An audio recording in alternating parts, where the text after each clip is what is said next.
A reading from the Holy Gospel according to John. When Judas had left them, Jesus said, "Now is the Son of Man glorified, and God is glorified in him. If God is glorified in him, God will also glorify him in himself, and God will glorify him at once.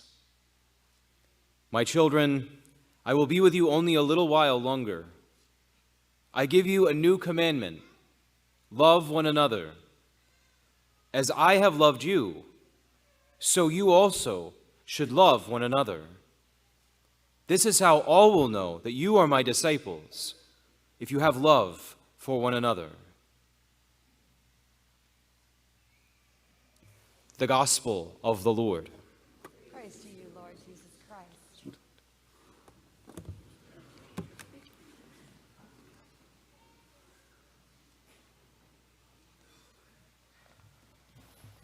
Earlier this morning, Rome time, Pope Leo XIV began his ministry as successor of St. Peter. There is a Mass that kind of marks the beginning of his ministry as the Holy Father, as the Pope. And during the Mass, during that ceremony, he's given two symbols of his ministry as the successor of Peter. So one of them is what's called a pallium, and it's this cloth garment that's placed over his shoulders. It's the sign that he's a bishop, and it's also made out of wool as a sign of, one, he's called to carry the yoke of Christ, the service to the church, but it's also made out of wool as a sign of putting on, in a sense, the lost sheep, to be able to bring them to Christ, to be able to bring them to the waters of the living waters that Christ alone can give. He's also given, kind of the famous the fisherman's ring, which has St. Peter on it, as a reminder of the task to be able to minister to Christ's flock, to be able to feed the lambs, to be able to feed the sheep, just as much as Jesus gave that ministry to St. Peter. So those symbols are used during the Mass as a reminder of the ministry that the Pope now has to be able to confirm the Catholic Church in the faith that was given to us by the Lord and given to us by the apostles. And his homily that he gives during the Mass is really beautiful, and I highly recommend that you look it up. It's really easy to find, and to be able to hear what he has to say to the church about love and about unity, which he sees is particularly his mission for the life of the church right now. And the craziest part of all this is he's from Chicago. I mean, that's the most amazing thing about all this. He's got the fisherman's ring and just this beautiful liturgy that starts at the tomb of St. Peter. This is like crazy, beautiful stuff.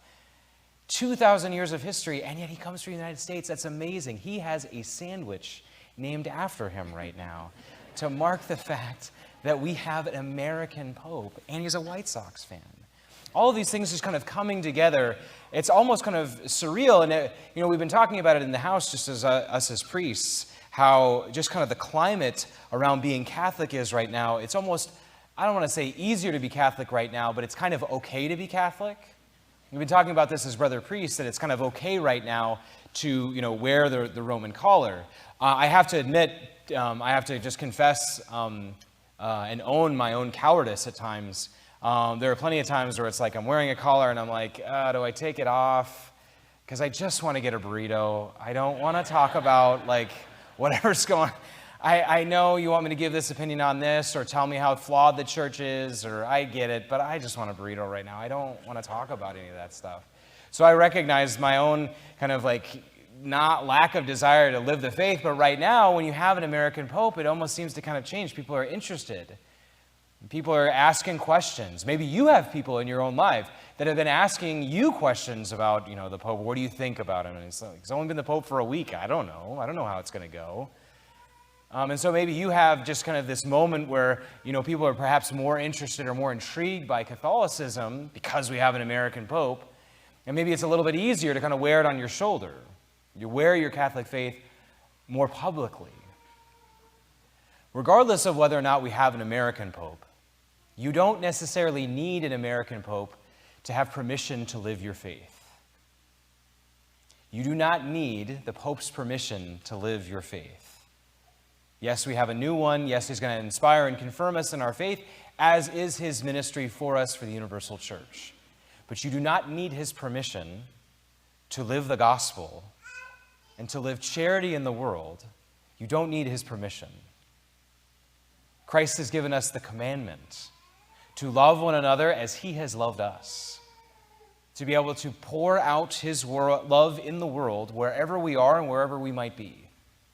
That mission has not changed for you, and you don't need the Pope's permission or blessing to do so. You have the mission to follow Christ, to be faithful to him and to the church, and to be able to tell other people the good news about who Christ is. That doesn't come from the Pope. That comes from your baptism. If you are baptized and you are confirmed, you have everything you need to live the faith to the full, regardless of where the Pope's from or how many people think it's cool that we're Catholic. You have everything you need given to you by the grace of the sacraments that flow from the life of the church. You have everything you need to be a competent witness to Christ, in season or out of season. Whether people think it's really great that, we're Catholic and gosh, we have an American Pope, or whether we don't. And Pope Leo talked about this in the first homily that he gave in that Mass that he had with the cardinals. Maybe you saw it. But he said, right now we're living in a time where it's harder to be Catholic, where it almost seems as if at best people are going to tolerate you or pity you because you're a believer, or they're going to be outright hostile to you because you're a believer. They're going to make fun of you, and they might do worse because you've decided to live your faith.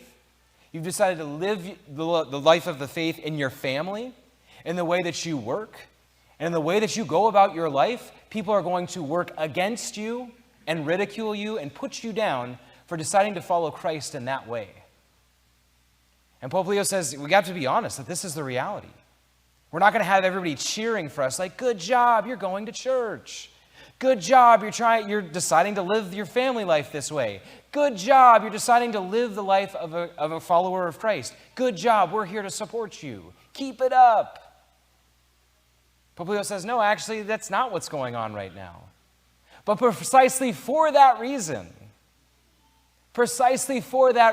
now is the time to live the faith. Now is the time to be a missionary. Now is the time to witness to Christ. In the first reading, maybe you caught it, St. Paul and St. Barnabas, they're on St. Paul's first of his missionary journeys. St. Paul is kind of going away from the Holy Land, and he's kind of making this circuit, not just preaching to those who are Jewish, but also to those who've never known the one true God, to the Gentiles. And as he's going along, it's interesting, hear what he says to the churches. He doesn't say, guys, everyone's going to love the fact that you're baptized and you're a follower of Christ. This is going to be great. It's going to be so easy. He says actually the opposite. He says, in order to reach heaven, you are going to experience hardship. He has to strengthen their faith. How can this be good news? It's good news because in that place where it seems as if Christ is not present, God is completely forgotten, God is not known, God in his infinite wisdom and goodness, in his plan of salvation for the world, to a people that don't look at him and don't think about him. Think about the people that you work with on a day-to-day basis. Think about the people that you're friends with that don't understand the faith, that make fun of it. For those people, God, in his infinite goodness and his plan, has given you. You. Precisely for that place. Precisely for that friend group. Precisely for those people that work there. Precisely for those family members that you love so much in your extended family, and they're just so awesome all the time, and there's never any conflict. Precisely for them, God gave you in his plan. To be able to witness to Christ, whether people love it and receive it and are baptized right on the spot, or whether or not they ever show outwardly that they're interested in God at all. All you need to give is the witness. All you need to give is the example. You don't need to convince anyone. You don't need to tell anybody to do anything. But if you know your faith, and if you're living your faith, and you are praying for those around you, you are already the light of Christ. By choosing to live the gospel and to love people in those moments, not expecting anything back. See, I think this is what we're kind of waiting. We're waiting for permission. We need to stop waiting for the world to give us permission to love in the name of Christ. We're kind of waiting that it, and I hear this all the time, especially like in marriage prep, it's like it's always going to be 50-50, right? Relationships work that way. I'm going to give 50%, they're going to give 50%. In what human relationships does that actually work? In what marriages does that really work? We're carrying each other in marriage. We're carrying each other in human relationships. What perfect friendship is there where we're giving 50-50 exactly? I'm going to give, but only if you give exactly the same amount back. It's not going to happen.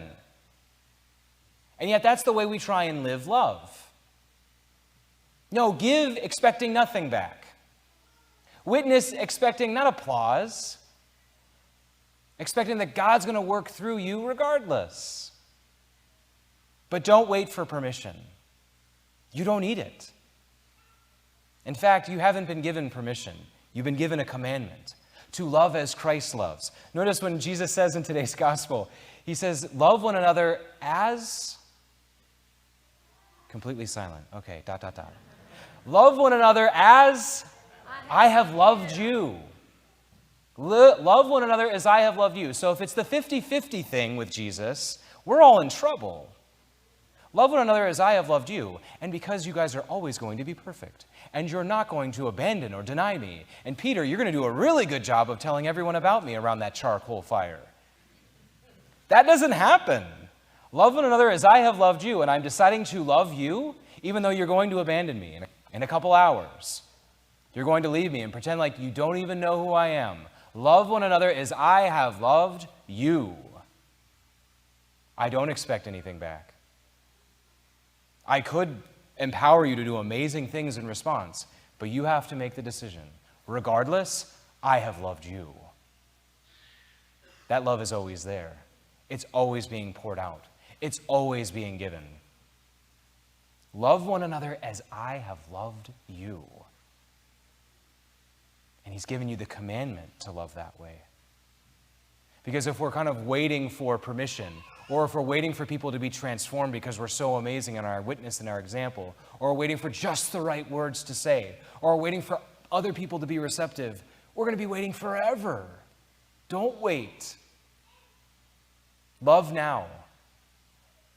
Witness now. Give now.